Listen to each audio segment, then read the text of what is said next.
inconvenientes que tuvieron algunos hermanos, unos por enfermedad, otros pues, por la situación que a lo mejor ya conocen que está pasando en la ciudad, pero confiamos en Dios que pues todo lo que pasa en nuestras vidas y a los hijos de Dios, dice la Biblia en Romanos 8, que a los que aman a Dios, todas las cosas les ayudan para bien, incluso cosas que uno dirá, ¿esto cómo me puede ayudar para bien? ¿No? El hecho de por X o Y no ir a la iglesia por alguna razón externa, no por quedarse dormido, no por no querer, sí, pero Dios, dice la Biblia, que todo lo que pasa, es decir, todo ese suceso, Dios lo usa para nuestro bien.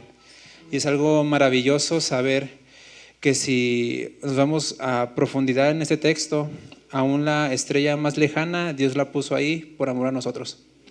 Porque todas las cosas son todas las cosas. Aún la bacteria que no alcanzamos a ver, Dios la puso ahí por amor a nosotros. Amén. Antes de iniciar, antes de entrar en la palabra, vamos a hacer una oración y encomendar nuestras vidas y este culto y todo lo que hacemos para Dios. Amén. Cierre sus ojos. Padre, te damos gracias porque estamos reunidos aquí en tu nombre para exaltarte, para glorificarte. Hemos venido a traer una ofrenda de alabanza, de acción de gracias, de gratitud, a escuchar tu palabra y que nuestros corazones, Señor, estén rendidos a tu voluntad. Te rogamos que tu Espíritu Santo trabaje en medio de nosotros y haga la obra para que nuestros corazones y nuestras mentes sean renovadas a tu imagen. Ayúdanos a recibir tu palabra con gozo y con alegría y que dé fruto al 100%, Señor. Bendice el culto del día de hoy, bendice lo que vamos a hacer el día de hoy, Señor, y sé glorificado en medio de nuestras vidas para darte gloria y honra en todo lo que hagamos, Señor. Te lo pedimos en el nombre de tu Hijo Jesús. Amén. Muy bien, vamos a entrar en la palabra. La semana pasada, recuerden que entramos ya al libro de Amós y estamos enfocando nuestra mirada en Jesús, ¿sí? De acuerdo a Hebreos 12, puestos los ojos en Jesús, el autor y consumador de la fe. Y toda la escritura está inspirada por Dios y apunta y está dirigida hacia la obra, hacia la persona de Cristo. Él es la razón por la cual todo existe. Si Dios puso todo por amor a nosotros y hace todo por amor a nosotros, la raíz no somos nosotros, la raíz es que estamos en Cristo, quien en Colosenses dice que todas las cosas por Él fueron hechas y todo fue creado para Él y por medio de Él. Entonces, nuestras vidas cobran sentido y lo que mencionamos hace poquito, que aún la estrella más lejana, Dios la puso ahí por amor a nosotros, es porque estamos precisamente en su Hijo. Si no estamos en Cristo, pues ahora sí que Romanos 8:28 no aplica para nosotros. A veces tenemos familiares o situaciones en las que queremos decirle, no, tú tranquilo, todo obra para bien, pero realmente estamos mintiéndole, porque esa promesa es solamente para los que están en Cristo, ¿sí? Así que nosotros entramos realmente a una vida plena, a la vida abundante que Jesús prometió, porque estamos en Cristo, ¿sí? Sin Él no somos nada, sin Él las promesas de Dios no son válidas o no hay garantía para nosotros, ¿sí? Vamos a Amós 9, 11 y 12 y la semana pasada vimos un reflejo en la vida de Amós como un tipo de Cristo que apuntaba a aquel que portaba las cargas de otros. Vimos cómo Amós fue obediente al llamado de Dios al dejar lo que estaba haciendo, al dejar la tierra donde estaba, al dejar su oficio en ese momento para ir a predicar un mensaje a gente que no lo iba a aceptar, que no lo iba a querer, que lo iba a rechazar, que lo iba a correr. Y solamente por obediencia a Dios. Vimos que Amós representa la obediencia que Jesús tuvo al Padre al decir, yo voy, Señor. De hecho, en Hebreos dice que Jesús aprendió obediencia. ¿Sí? Uno diría, pero fue Dios. Era Dios, ya sabía, sí, pero no tenía la experiencia de obedecer. ¿Sí? Él ya obedecía al Padre porque estaba en relación con el Padre, pero la práctica de la obediencia la aprendió hasta que fue encarnado. ¿Sí? Entonces, de la misma forma, Amós representa esta obediencia, porque realmente a Amós no se le manda y ve y ama, sino ve y predica, ve y habla. Y él fue. Entonces, dentro de Amós 9, 11 y 12, Dios está hablando en Amós y está trayendo juicio, está trayendo visiones, está trayendo palabra al pueblo de Israel. En medio de estas visiones, de lo que iba a ocurrir, algunos juicios contra Israel, contra otras naciones, Dios da un pantallazo, repito, de la obra de Cristo. Un pantallazo que de hecho está muy escondido, porque solamente se menciona ahí Isaías como que lo pasa por encimita, pero así como que se me fue. Y Santiago lo afirma en el Nuevo Testamento, en Hechos. Dice, ya está ahí, Amós 9, 11 y 12. Dice, en aquel día yo levantaré el tabernáculo caído de David, y cerraré sus portillos y levantaré sus ruinas, y lo edificaré como en el tiempo pasado, para que aquellos sobre los cuales es invocado mi nombre posean el resto de Edom. Y a todas las naciones, dice Jehová, que hace esto. ¿Ven? Hoy vamos a centrarnos en la parte o en esa frasecita, el tabernáculo de David. ¿Sí? ¿Alguien ha escuchado aquí del tabernáculo de David? ¿Sí? ¿Y sabe a qué se refiere el tabernáculo de David? La alabanza, ajá, tiene un fin en la alabanza. ¿Alguien más que tenga una noción? Recuerdo una vez que el hermano Héctor nos dio una pequeña enseñanza acerca de esto. No sé si recuerda. X o Y, cualquier cosa. ¿Nada más? Bueno, no hay problema si no se acuerda, ¿eh? No están en examen, no es como que... Yo recuerdo que con Jesús ese tabernáculo iba otra vez a levantarse. Ajá. Como que, bueno, era algo sobre la alabanza. Algo sobre la alabanza, está bien, está muy bien. Bien, el tabernáculo de David, repito, solamente se menciona así en forma la profecía, aquí en Amós, y Santiago la afirma o da como una parte del cumplimiento en Hechos. Ahorita vamos a entrar para allá. Pero ese tema tiene muchas variantes. Es decir, hay diferentes interpretaciones, hay diferentes puntos de vista de incluso teólogos muy estudiados, eruditos, que dan puntos de vista diferentes respecto a esto. Mi fin no es decirles esta es la interpretación correcta, ¿sí? Porque realmente no lo sé. O sea, no lo sé. Son de esas pequeñas partes que Dios las deja en un cierto misterio, ¿sí? Que bien, podemos profundizar y sacar enseñanzas, y ciertamente mucho de estas interpretaciones llegan a un fin similar, que es la alabanza y la adoración. Pero la forma en la que llegan ahí es donde a veces está esta diferencia. Entonces, mi fin no es decirles, esta es la interpretación correcta, exacta de lo que es el tabernáculo de David, ¿ok? Porque realmente, sinceramente, no lo sé, ¿sí? Y nadie puede decir exactamente es esto, porque solamente hay dos partes que se mencionan, y cada estudioso puede darle una interpretación incluso diferente.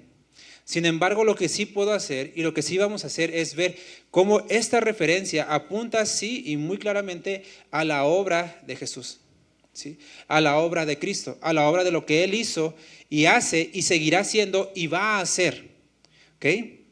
Bien, entonces vamos a iniciar en este versículo que dice en aquel día, ¿sí? Jehová dice, en aquel día levantaré, restauraré el tabernáculo de David. Ahora, ¿cuál es ese día? Está hablando a Israel, le está hablando a un pueblo que en ese momento pues era rebelde, ¿no? Hay veces que Dios da profecías para el tiempo específico de Israel, para el tiempo específico de algún reinado, para el tiempo específico de Jesús, para el tiempo específico de la iglesia o para el tiempo específico de la venida del Señor Jesús, ¿sí? Entonces hay que ver cuál es ese día, porque sin duda alguna ese tiempo está determinado por Dios. Dios sabe cuál es ese día. Ahora, es aquí donde, repito, entran distintas variantes, donde dicen, no, es que habla de esto, habla de aquello, habla de aquello. Algunas de ellas es que hablaba de la reconstrucción del templo cuando regresó Zorobabel, porque había sido caído. Otros dicen que es el cumplimiento en Jesús, cuando Él vino, Él es el tabernáculo de David. Otros dicen que no, que es en la iglesia, que es el cumplimiento de esa profecía. Y otros dicen que no, que es hasta el reino milenial, hasta que venga Jesús a reinar aquí en la tierra. No nos vamos a meter en ese asunto, ¿ok?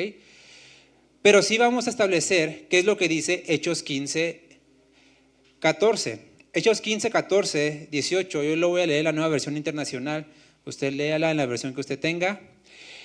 Está sucediendo una situación en la iglesia, eso lo vimos ya hace 2 miércoles. Los gentiles están siendo añadidos, Los gentiles están recibiendo el Espíritu Santo. Los gentiles están recibiendo la salvación que de momento los judíos creían era exclusiva para ellos. Y en un conflicto de qué tenían que hacer los gentiles, si tenían que ser circuncidados, cumplir la ley de Moisés, pues hay este debate en Jerusalén. Se reúnen los apóstoles, los ancianos, a debatir qué es lo que los gentiles tienen que hacer, tienen que cumplir ciertas normas o no. Pedro les dice, bueno, ellos ya recibieron el Espíritu Santo sin estar circuncidados. Ellos ya fueron salvos sin haber hecho ninguna obra de las cuales nosotros hemos hecho en la ley. ¿Por qué tenemos que oprimirlos más? Pero llega un momento en que se levanta y habla Santiago. Santiago, que fue un pastor principal de la iglesia de Jerusalén. Ese Santiago era el medio hermano del Señor Jesús. Es el que escribió la misma epístola de Santiago.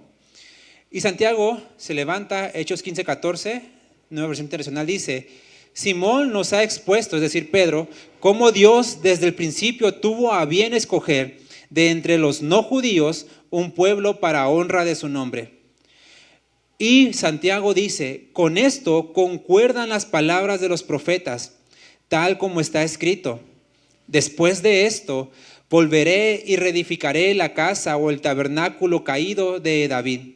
Reedificaré sus ruinas y la restauraré para que busque al Señor el resto de la humanidad. Todas las naciones sobre las que se ha invocado mi nombre, así dice el Señor, que hace estas cosas conocidas desde tiempos antiguos. Amén. Santiago dice, lo que estamos viendo es lo que concuerda. Ahora, aquí es donde entra el conflicto, porque Santiago dice, está en comunión. Concordar no necesariamente quiere decir cumplimiento. Concordar es, va conforme a la Escritura. Es decir, tiene que ver y tiene relación. Por eso, yo me atrevo a decir que aquel tiempo incluye el tiempo de la iglesia. ¿Sí? Probablemente la profecía o el cumplimiento sí sea hasta que venga el Señor Jesús en su reino. Probablemente Jesús como tal, cuando vino a este mundo, Él era el cumplimiento perfecto, porque en Juan dice que Él se tabernaculizó entre nosotros. Cuando dice habitó entre nosotros, puso su tienda entre nosotros. Ahora, repito, no sé cuál es el cumplimiento perfecto de esa profecía, hasta que esté en el cielo lo sabremos. Pero sí en Santiago nos dice que lo que está pasando en la iglesia es parte de, es decir, concuerda a lo que está pasando. Ahora, aquí hay una diferencia de palabras más, palabras menos, por la cual, repito, también genera controversia, porque Santiago no está usando el texto hebreo, está usando el texto griego de la Biblia. Entonces, eso hace que algunas palabras cambien. Sin embargo, el significado original no cambia, perdón. El significado original de que de que Jehová iba a levantar el tabernáculo de David está ahí. Y Santiago dice, esto vemos que está concordando con lo que el profeta ya había dicho, que en aquel tiempo, y Santiago dice, después de esto. Entonces, son palabras diferentes que no nos permite establecer un cumplimiento total. Sin embargo, repito, mi idea no es ver, ya se cumplió, cómo se cumplió, cuándo se cumplió, sino que a través de lo que es el tabernáculo de David, poder sí establecer un vínculo hacia Jesús y hacia su obra. ¿Okay? Porque esa es nuestra percepción, es nuestra perspectiva, es lo que estamos buscando, ver la obra de Cristo, poner nuestros ojos en Jesús para ver cómo en su obra Él también es digno de adoración. Ver cómo en su obra Él es digno de toda alabanza. Y precisamente llevarnos a una mejor relación de adoración. Porque muchas veces tenemos reverencia, tenemos gratitud. Me porto bien, trato de obedecer los mandamientos, trato de leer la Biblia, trato de hacer oración, trato de pues así llevar a cabo las prácticas cristianas. Pero a veces dejamos de lado una genuina adoración. Genuina adoración no quiere ver solamente con cantar. No tiene que ver solamente con, sí, en el culto me voy a arrodillar y voy a llorar, pero saliendo de aquí voy a hablar lo que yo quiera. Voy a pelearme con quien yo quiera. No se limita la adoración a un tiempo, no se limita a un espacio, no se limita a una serie de palabras, no se limita a un ambiente, ¿sí? No se limita a eso, va más allá, que es a una vida. ¿Okay? que es lo que vamos a ver ahora en el tabernáculo de David. Ya vimos que aquel día incluye el tiempo de la iglesia, entonces nosotros estamos dentro de este cumplimiento, ¿sí? Podrá ser un cumplimiento parcial, pero estamos caminando en ese tabernáculo, ¿ok? Ahora, Jehová, Dios, dice, restauraré, levantaré el tabernáculo caído. Algo que estaba caído es porque estaba de pie, ¿no? Sencillo, ¿verdad? Nada que no esté de pie no se puede caer. ¿Sí? Entonces, esto quiere decir que no siempre estuvo caído. Hubo un momento en la historia en que el tabernáculo de David funcionó, en el que el tabernáculo de David agradó a Dios, en el que el tabernáculo de David era la voluntad de Dios, porque Dios no iba a levantar algo que no quería. ¿Sí? ¿Para qué Dios iba a restaurar algo que no le gustaba? ¿Para qué iba a restaurar algo que no era necesario? Ahora, ponga atención en esto. Dios no habla de una restauración del tabernáculo de Moisés. ¿Se ha fijado en eso? De levantar el tabernáculo de Moisés, Dios no habla de eso. Porque el tabernáculo de Moisés habla de otra cosa. Pero Dios sí habla, y en el cumplimiento después de Jesús, con nosotros, sí habla de que va a levantar el tabernáculo caído de David, pero no el de Moisés. ¿Vamos bien? ¿O ya se revolvieron? Para esto, entonces, tenemos que entender qué fue el tabernáculo de David originalmente. Porque sí, podremos tener nociones de, sí, es que habla de la alabanza, pero ¿por qué? Sí, es que habla de la oración, pero ¿por qué? No podemos dejar nada más porque, es que David cantaba y era el cantor de Israel y compuso muchos salmos. Por eso el tabernáculo de David habla de adoración. Sería limitarlo a puras suposiciones, a cosas no objetivas. Para ver lo objetivo está la palabra de Dios que se interpreta a sí mismo. ¿Okay? Entonces, vamos ahora a 2 de Samuel 6:17. Segundo libro de Samuel 6:17. Nos vamos a encontrar con lo que originalmente sería el tabernáculo de David. Ahora, para que me entiendan un poquito antes de entrar ahí. ¿Usted sabe qué era el tabernáculo? Así como tal, el tabernáculo. ¿Qué es? Pues es la tienda que Dios mandó. Ajá. El tabernáculo como tal. Tabernáculo significa tienda, ¿ok? Si usted escucha tienda o tabernáculo, es exactamente lo mismo. Ahora, ese tabernáculo Dios lo mandó y lo erigió con Moisés para que en ese tabernáculo habitara el arca del pacto o el arca de la alianza, es lo mismo, o el arca de la presencia de Dios, es lo mismo. Si usted ve o escucha arca de la alianza, arca del pacto, arca de la presencia de Dios, es lo mismo, ¿ok? Y en ese tabernáculo estaba justo en el centro de Israel.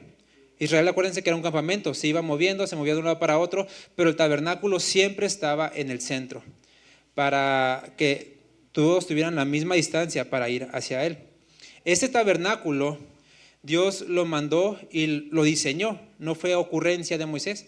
Dios le dijo a Moisés, lo vas a hacer de esta medida, conforme al mandamiento, lo vas a poner en esta tienda, con estas cortinas, en estas secciones, el lugar santísimo, el lugar santo y el atrio. ¿Okay? Entonces, pues pasaron muchas generaciones, pasaron muchos siglos y el arca anduvo de aquí para allá, de allá para acá, la tienda anduvo de aquí para allá, de aquí para allá y de acá para allá, ¿sí? Pero el tabernáculo originalmente era simple y sencillamente el lugar donde habitaba la presencia de Dios. ¿Okay? El tabernáculo era el lugar donde habitaba la presencia de Dios. No porque Dios fuera confinado a un solo lugar.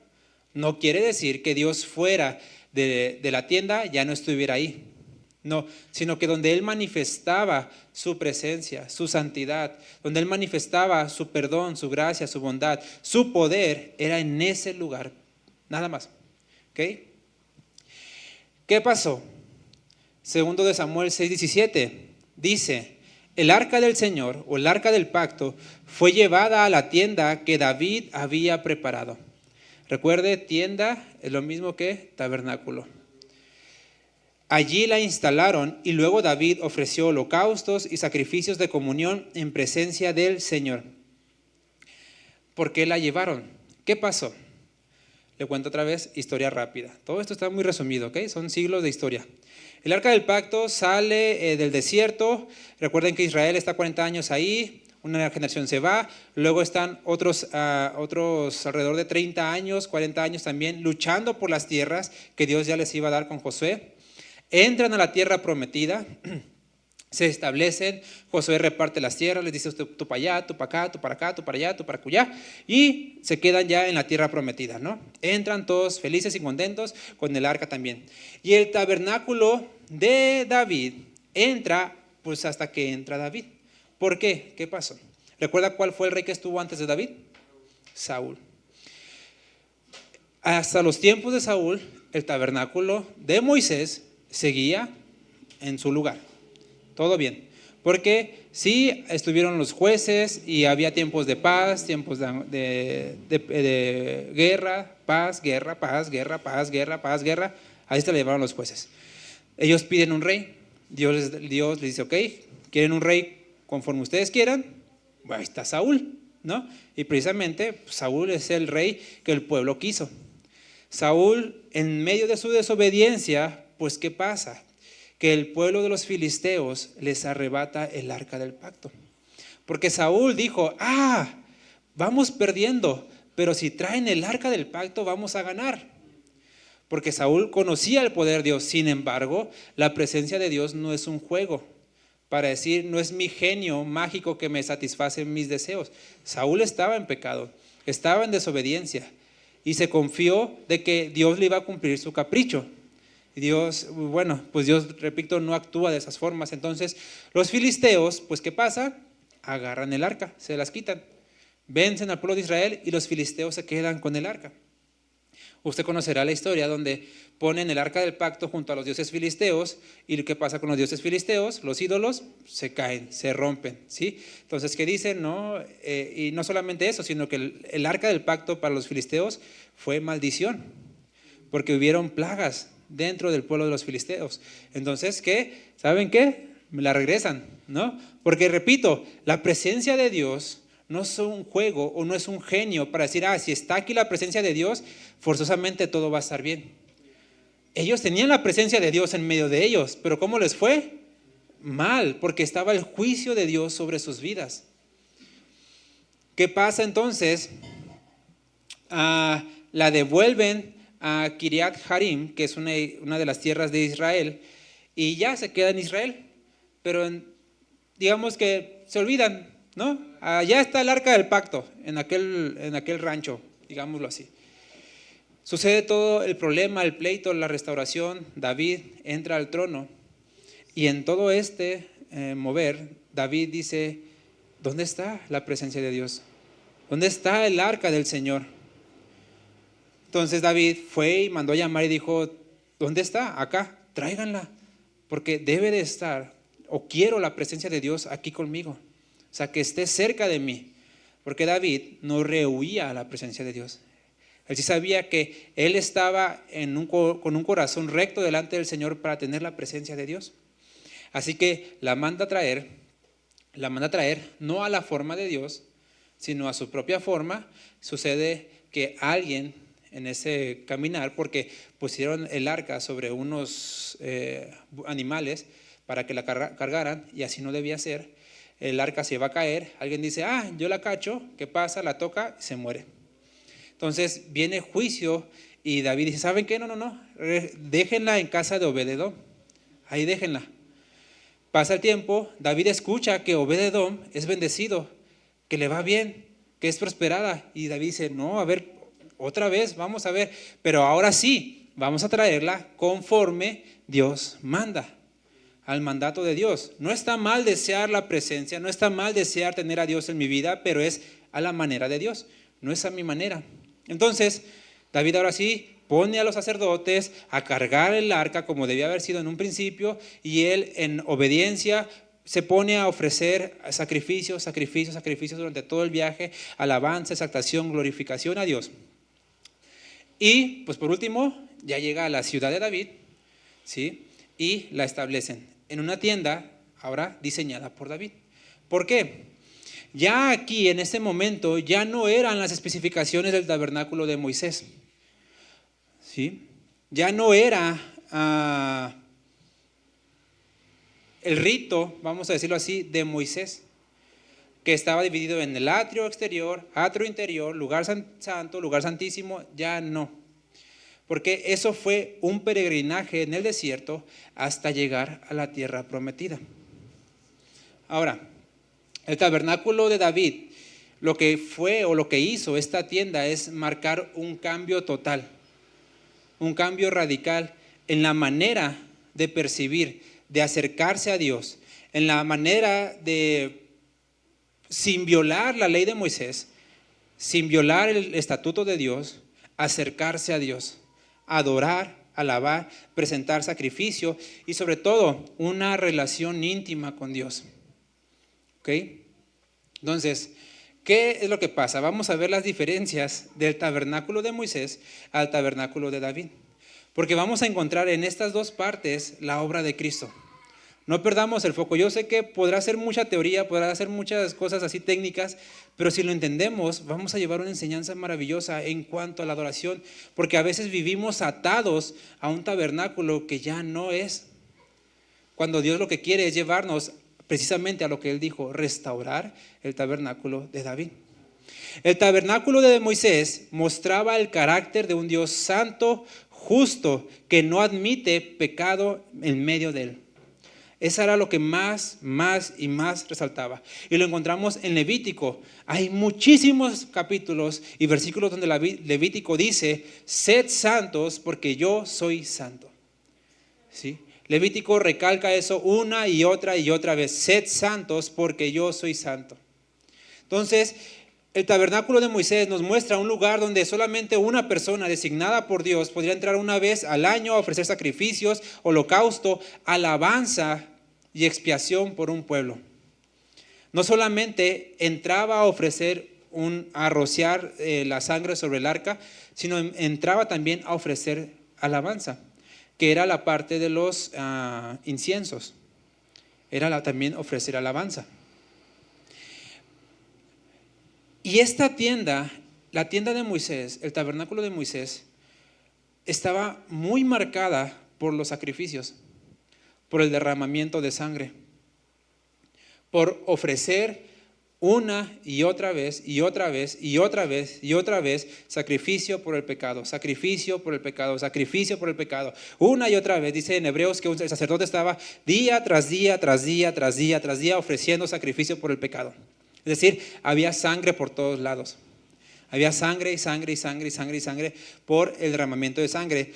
Y marcaba mucho las obras necesarias del pueblo para estar bien delante de Dios. Vamos a decirlo de cierta forma, Dios marcó en la ley del tabernáculo de Moisés las obras necesarias para que el pueblo estuviera bien delante de Dios. Era un tabernáculo marcado por qué hago para estar bien delante del Señor.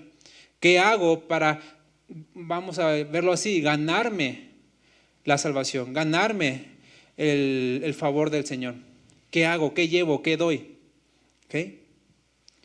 Sin embargo, el tabernáculo de David residía en otras partes. No residía tanto en el sacrificio, que si bien sí había, pero ¿por qué no había tanto sacrificio? ¿Por qué? Una vez llegado a la tierra prometida, Dios ordenó, se van a hacer 2 altares, uno en el sur, otro en el norte, porque pues ya no era un solo campamento, ya era una nación completa desparramada. ¿Okay? Entonces, para que no tuvieran que ir a ofrecer sacrificios cada rato allá a la ciudad de David, entonces Dios dijo, van a establecer altares de adoración, uno en el sur, otro en el norte, en ciertas ciudades.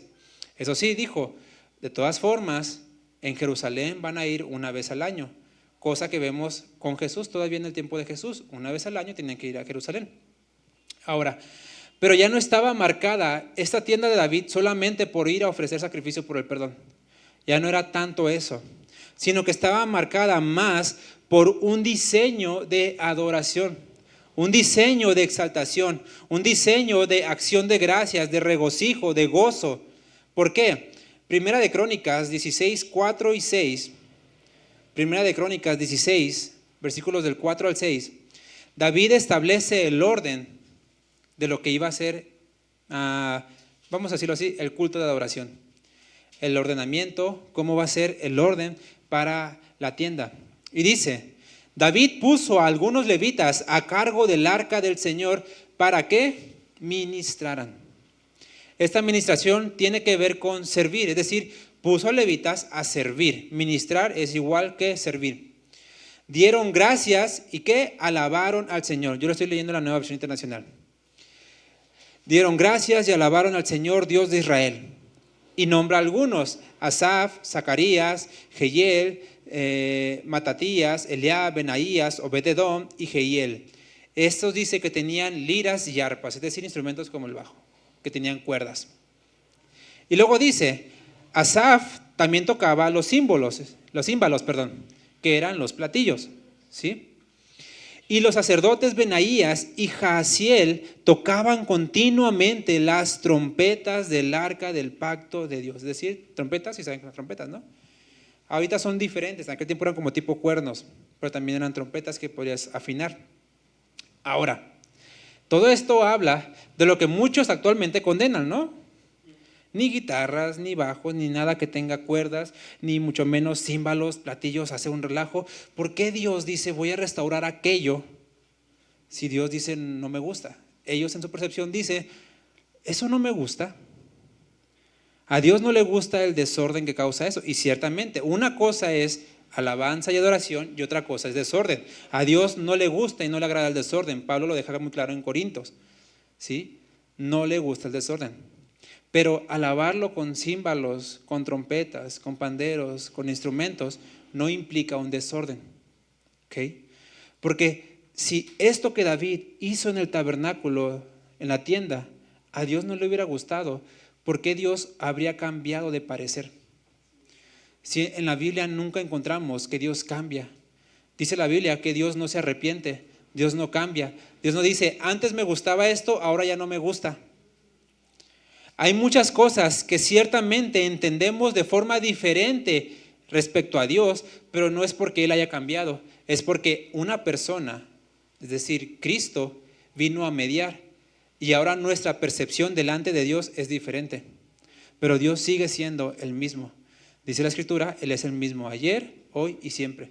Uno de sus atributos es que es inmutable, es decir, no cambia, porque algo que es perfecto no tendría por qué cambiar. Si algo cambia es porque no era perfecto. Y eso involucra decir que Dios no es perfecto. Y si Dios no es perfecto, no es Dios. Entonces, si Dios se agradó de esto, ¿por qué venimos nosotros a veces a decir eso no le agrada a Dios? Porque era otro pacto. Cuando Dios está diciendo, en aquel día voy a levantar esto, precisamente en aquel día lo voy a levantar. ¿Cuál día? Repito, probablemente no sea el cumplimiento perfecto, pero estamos de paso en eso, porque Santiago lo dijo, va conforme a los profetas, va en camino a. Y ahí mismo en Crónicas 16 nos vamos al 37, versículo 37. Dice, David dejó el arca del pacto del Señor al cuidado de Asaf y sus hermanos, para que sirvieran continuamente delante de ella, de acuerdo con el ritual diario. ¿Ve? David dijo, sí, va a haber alabanza, adoración, exaltación, pero no voy a infringir la ley que Dios ya dejó. Van a seguir haciendo lo que Dios ya había marcado en la ley. Porque sí, la adoración, repito, no va a sustituir por ninguna razón la palabra y la ley y el mandamiento de Dios. Lo que les decía, adoración, alabanza, no implica desorden. ¿Sí? Porque la palabra de Dios no está desordenada. Dios en el momento que hizo la creación puso orden y ahí estaba manifestando su carácter. Entonces David, en esta misma percepción, dice, vamos a alabar, vamos a establecer cantores, vamos a establecer instrumentos y alabanza continua, pero sin infringir la ley de Dios. Van a seguir con el ritual diario que ya estaba establecido en la ley de Moisés. Versículo 39.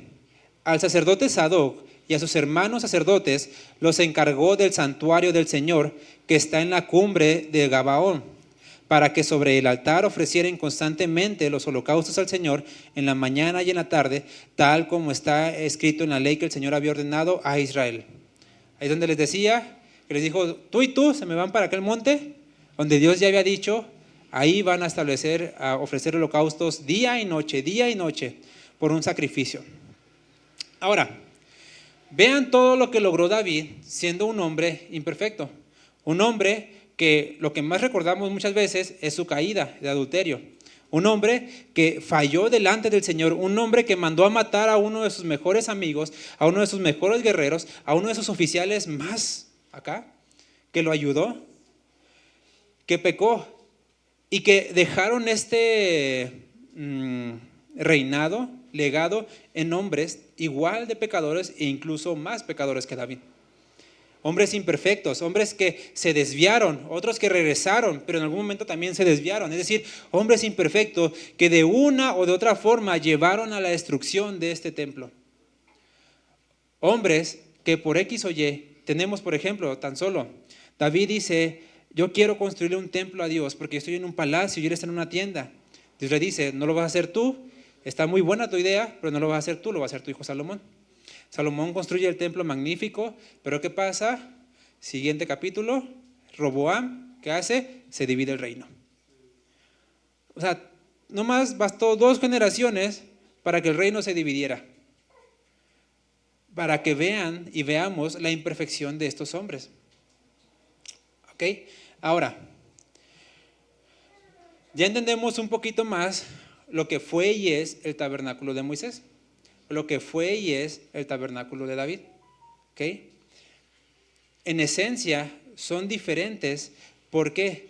Porque ya están uno en la tierra prometida y el otro no. El otro está en rumbo a la tierra prometida. Ahora,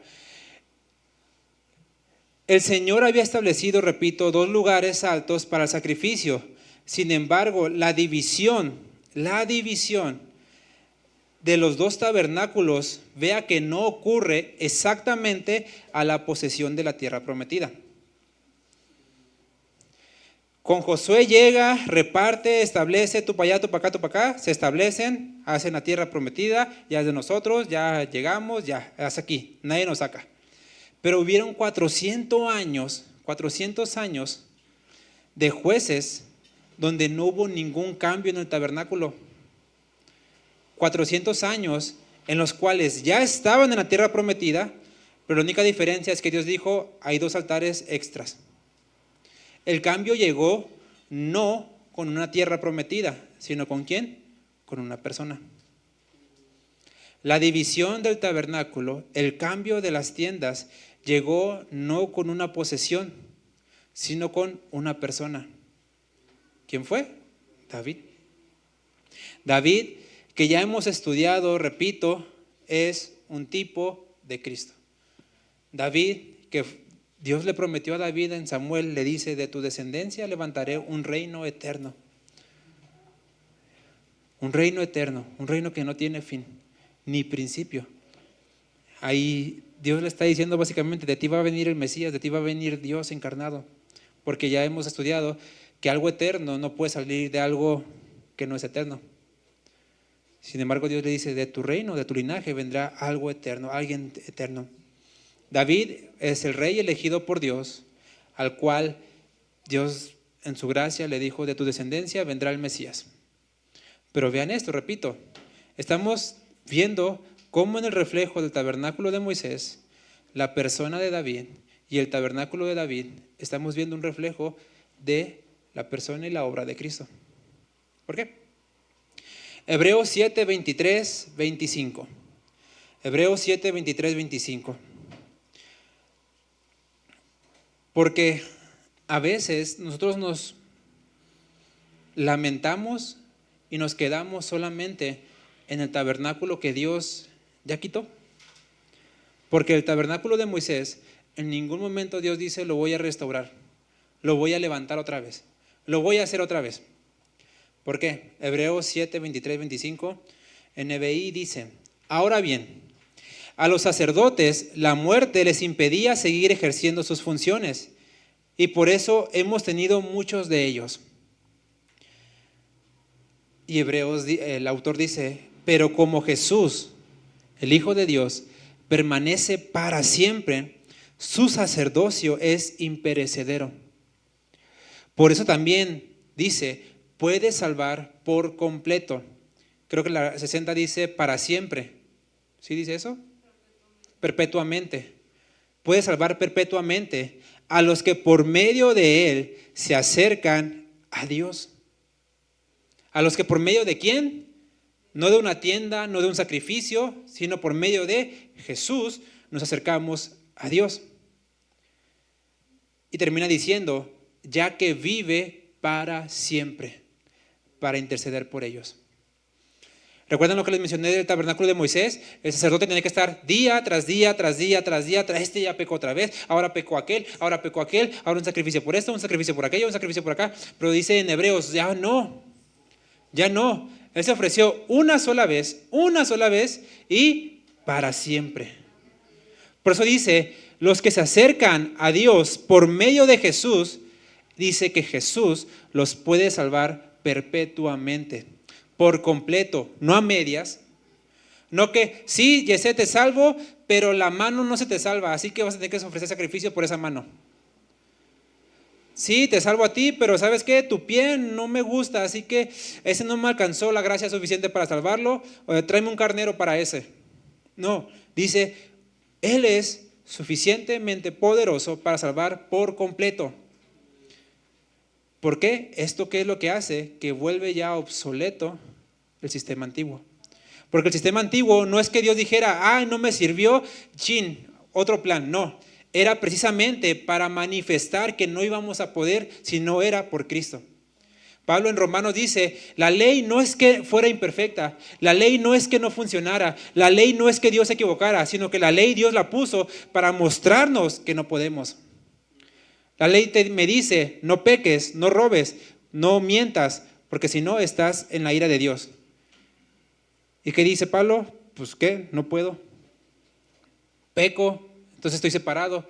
Dice, la ley es mala en ninguna manera, la ley es perfecta. Yo soy el imperfecto que no la puedo cumplir. Por eso la ley nos mostraba y nos apuntaba a que no podemos.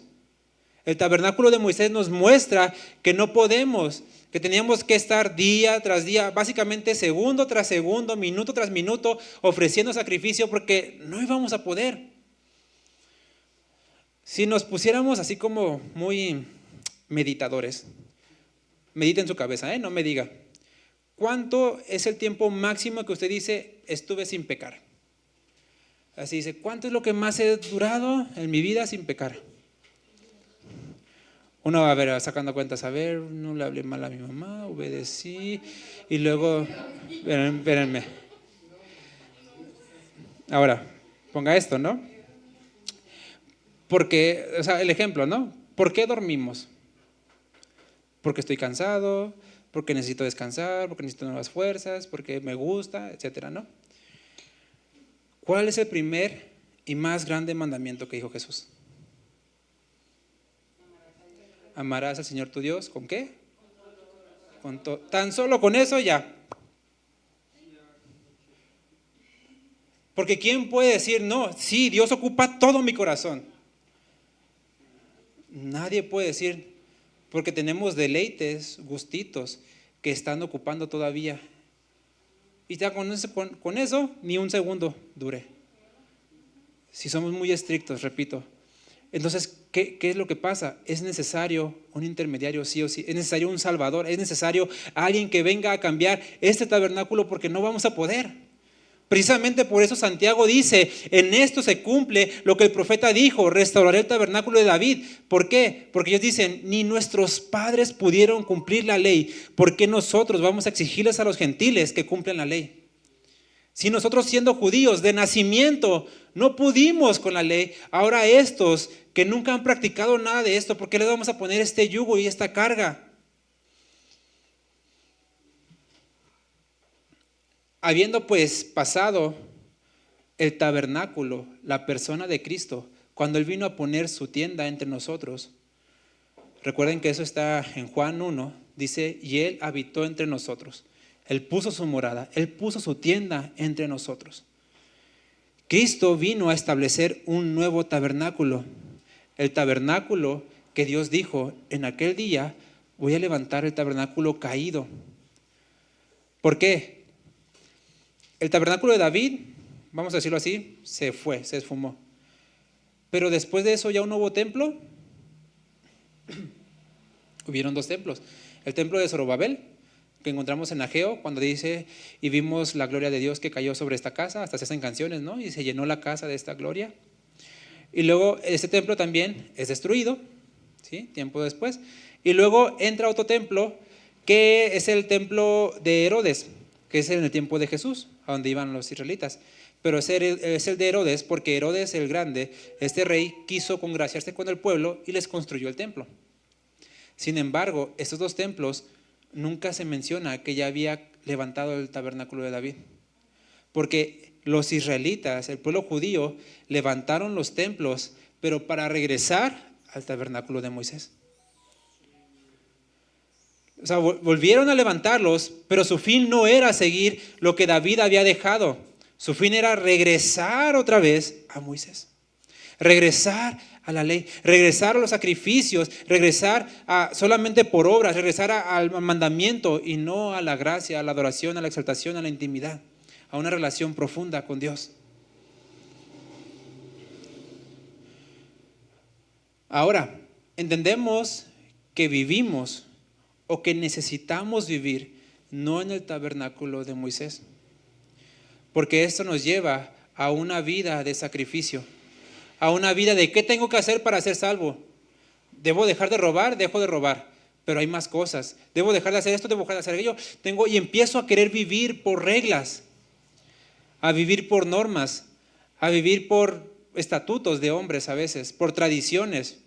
Y eso nos lleva a una vida de yugo, de esclavitud, a la cual Pablo le dice a los Gálatas, Gálatas insensatos, ¿quién os fascinó para regresar atrás? ¿Quién les llenó la cabeza de ideas para caer de la gracia de Jesús? ¿Cómo es que llegan por gracia con Jesús y ustedes se quieren mantener por obras? ¿Cómo es que si llego a la salvación en Jesús por gracia, porque dice la Biblia en Efesios 2:8, por gracia sois salvos, ¿por qué entonces quieren mantener la vida cristiana por obras? Cuando todo es por gracia.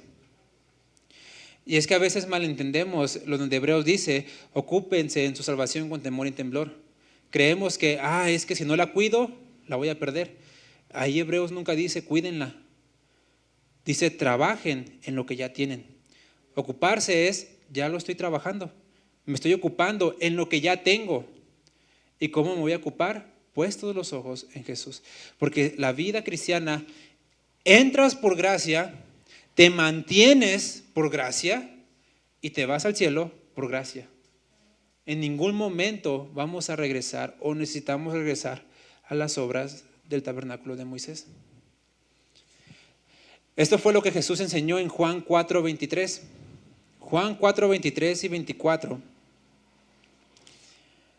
Jesús habla con una mujer, camino a, no recuerdo a qué ciudad, pero dijo Jesús, tengo que pasar por Samaria. Y ahí se encuentra una mujer que la conocemos como la mujer samaritana, porque no se nos nombra el nombre. Se lo voy a leer en la Nueva Versión Internacional. Yo sé que ya la han leído muchas veces en la 60, pero dice así, Jesús habla con la mujer samaritana, en pocas palabras le expone su pecado a la mujer. Ella le dice, Señor, me parece que eres profeta. Y ella le hace una pregunta a Jesús, precisamente de adoración, de alabanza. A ver, si tú eres profeta, contéstame, ¿por qué tú dices que debemos adorar en Jerusalén? Y nosotros adoramos en este monte. Ese monte, no recuerdo el nombre, pero era el monte de Jacob. El monte donde Jacob adoró. Ahora, si Jesús se hubiera querido poner a debatir o a pelear, hubiera ganado, porque en la ley está escrito que tenían que ir a adorar a Jerusalén, no al monte de Jacob. En la ley, en la Torá, en lo que los samaritanos leían, ahí estaba escrito. Entonces Jesús la llevaba de ganar, pero el fin de Jesús como no es como el de nosotros, que simplemente a veces queremos ganar la discusión. El fin de Jesús es llevarla a adorar a Dios, llevar a una vida de exaltación a Dios. Y dice Jesús, pero se acerca la hora y ha llegado ya, en que los verdaderos adoradores, porque hay falsos adoradores, rendirán o adorarán culto al Padre, y dice, en espíritu y en verdad. En la 60 dice, porque tales adoradores busca al Padre. Aquí dice, porque así quiere el Padre que sean los que le adoren. Dios es espíritu, y quienes lo adoran deben hacerlo en espíritu y en verdad. Ahora, hay una traducción alterna que va muy pareja al texto original, donde no dice adoren en espíritu y en verdad, sino que dice adoren por el espíritu y por la verdad. Porque a veces queremos, no sé, entendemos en espíritu, es como que me arrodillo y me entro en un cierto trance y ya me pongo a adorar. Pero cuando entendemos que es por el espíritu, es decir, yo no tengo nada que decir, que hablar. En Romanos, de hecho, Pablo dice que el Espíritu Santo intercede por nosotros con gemidos indecibles. Y esto un pastor lo explicaba de una forma un poco graciosa. Decía, imagínate que tú estás orando y tu oración llega con el Padre, pero entra el Espíritu Santo y dice, no, ni lo escuches, no sabe lo que quiere. Él quiere esto. ¿Sí? Porque a veces nosotros estamos ocupados, ¿no? Señor, dame esto, quiero esto, te adoro, te exalto. Y a veces el Espíritu, no, espérame, no, eso no. Señor, lo que Él quiere y necesita es esto. Es a lo que se refiere un poco más, es decir, adorar por el Espíritu y por la verdad. David ciertamente adoró por el Espíritu, porque en él había un deseo genuino de adorar a Dios, pero nunca ignoró la verdad. ¿Sí? Porque el momento en que la ignoró, que hubo muerte. Entonces aprendió, no, tiene que ser a la manera de Dios. Voy a adorar, voy a alabar, voy a exaltar a la manera de Dios. Entonces yo voy a venir a ofrecer alabanza, pero sin olvidar lo esencial, la verdad que Dios ya dejó escrita. Por eso Él estableció cantores, levitas, que cantaran y que adoraran al Señor sin olvidar el ritual diario, es decir, lo que estaba escrito en la ley. Ahora, David estableció un tabernáculo que se le llama de adoración continua. Ahí en Crónicas, en ese mismo capítulo 16, ya usted lo lee con calma si quieren, David nos narra cómo él ofreció alabanzas a Dios continuamente. Y dice tarde y noche, todo el día. Eran alrededor de 16 familias las que estaban a cargo de la alabanza. Porque imagínense, uno solo estar cantando ahí, no, se le acaba la voz. Pero tarde y noche, alabanza. A la hora que fuera, alabanza. A la hora que fuera, alabanza. Y de hecho él establece también ahí en Reyes, en la lectura alterna de Reyes, el salmo con el cual iban a empezar a alabar al Señor. Y en ese salmo habla de la glorificación de Dios, de la exaltación a Dios, de la intimidad con Dios. Porque el tabernáculo de David ya no involucra tanto el acercarme para ofrecer sacrificio por el pecado. El tabernáculo de David te involucra, me acerco porque hay confianza, porque hay comunión, porque te conozco, porque sé quién eres y por eso te voy a alabar, por eso te voy a exaltar. Nosotros aún más tendríamos que tener mayor confianza delante de Dios, porque David no tenía intermediario. David no tuvo a Jesús. David no disfrutó de la comunión con el Espíritu Santo. David no disfrutó de eso. Y nosotros sí. El tabernáculo de Moisés, llegó David y llegó la tienda de David.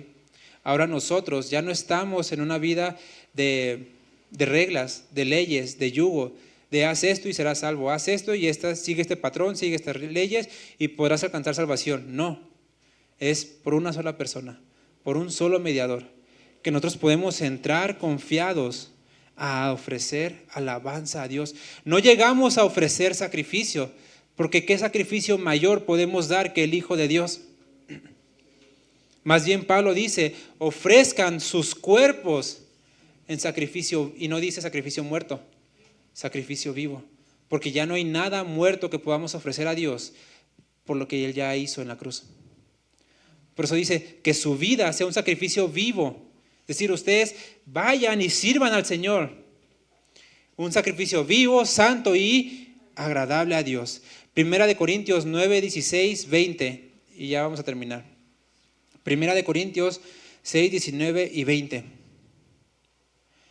El tabernáculo de David nos muestra una adoración continua. Precisamente lo que mencionaba nuestra hermana Silvia, alabanza. Marcaba humildad, marcaba dedicación, marcaba orden, pero era una alabanza continua, es decir, una alabanza que no se va a detener jamás, una adoración que no se detiene jamás.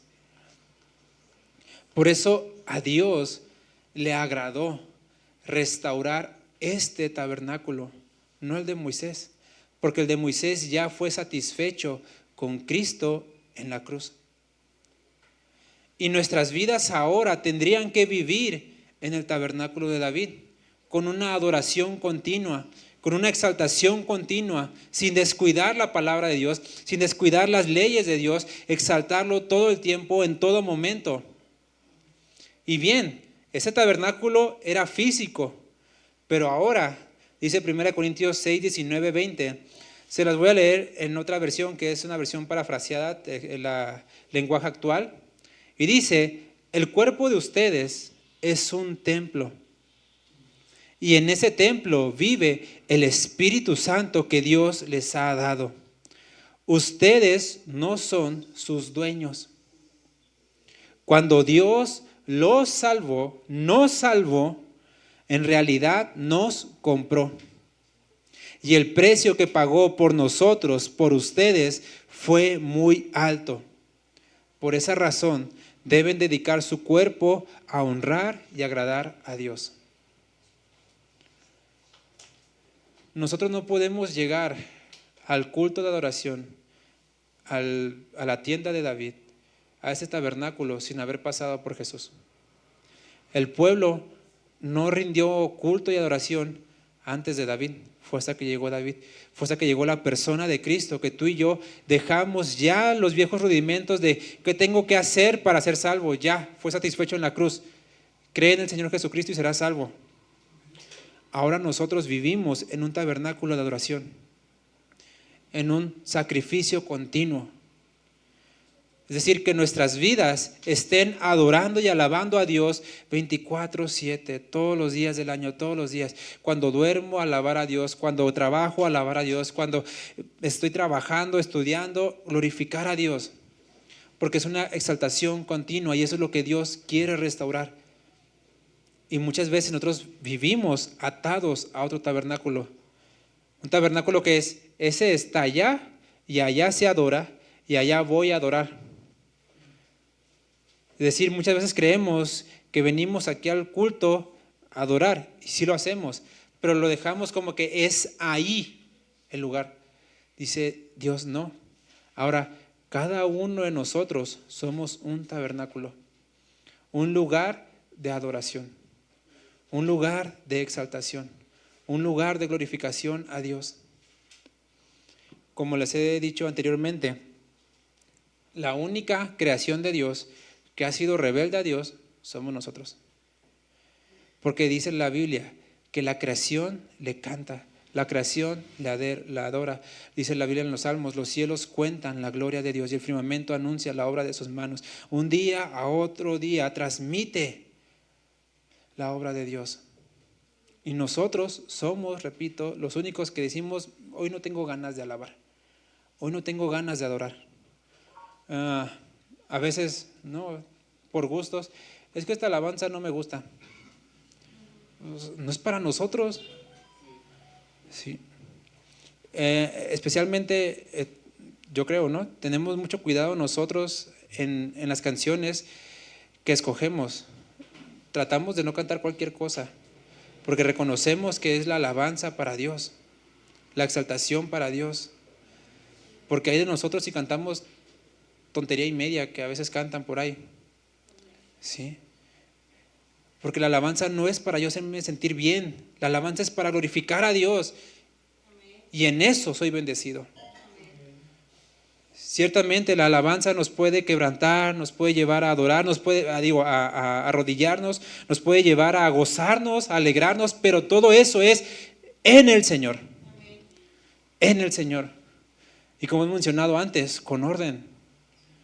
Porque dice la Biblia que Dios no es un Dios de desorden. ¿Sí? No voy a irme en pro de que es que estoy alabando y regocijándome al Señor y hacer desastre y medio, porque eso en esencia no sería alabanza a Dios, sino viene acompañado de la verdad. Por eso Jesús dijo, el Padre busca adoradores en espíritu y en verdad. O sea, no es solamente, que el espíritu me tomó y me puse a hacer relajo y medio. ¿Y dónde quedó la verdad? Que todo lo que se haga sea para edificación de otros. Que todo lo que haga sea para glorificar a Dios, que todo lo que se haga sea con orden. ¿Dónde queda la verdad? ¿Sí? Por eso Jesús es el tabernáculo perfecto y nosotros tenemos que aprender a dejar ya el tabernáculo de Moisés. A veces queremos regresar a vivir por reglas, vivir por normas, vivir por compórtate así, haz esto, cuando ya en Jesús de lo que disfrutamos es de una gracia, no para vivir como yo quiera, para vivir agradándole a Él, para vivir en adoración a Él, para vivir en intimidad con Él. Porque si yo genuinamente le quiero adorar, voy a hacer lo que Él quiere que yo haga. Y voy a dejar de ver a Dios solamente como un mago, como un genio de la lámpara que viene a satisfacer mis deseos. Y voy a encontrar en Él al Dios que es digno de adorar. Le invito a que cierre sus ojos tantito ahí y medite tantito en lo que hemos visto. Meditar en lo que hemos aprendido y en recordar y en entender que si nuestras vidas ya son de Cristo, que si nuestra relación ya está en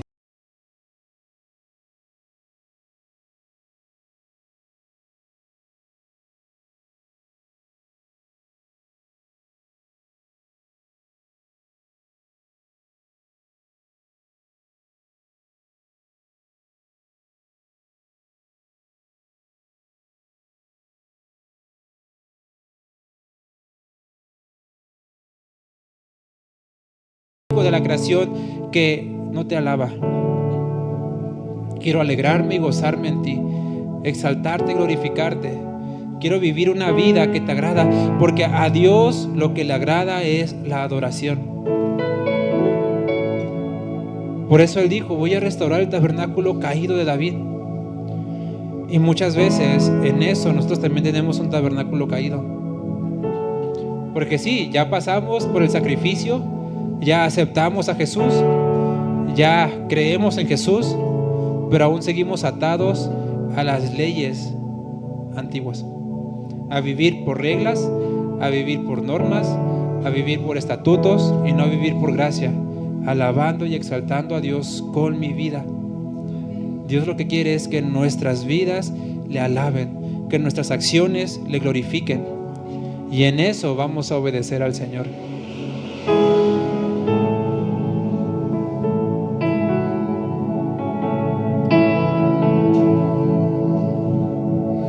Al estar en la presencia de tu divinidad y al contemplar a la hermosura de tu santidad, mi espíritu se alegra en tu majestad. Te adoro a ti, te adoro a ti. Cuando veo la grandeza de tu dulce amor y compruebo la pureza de tu corazón, mi espíritu se alegra en tu majestad. Te adoro a ti, te adoro a ti.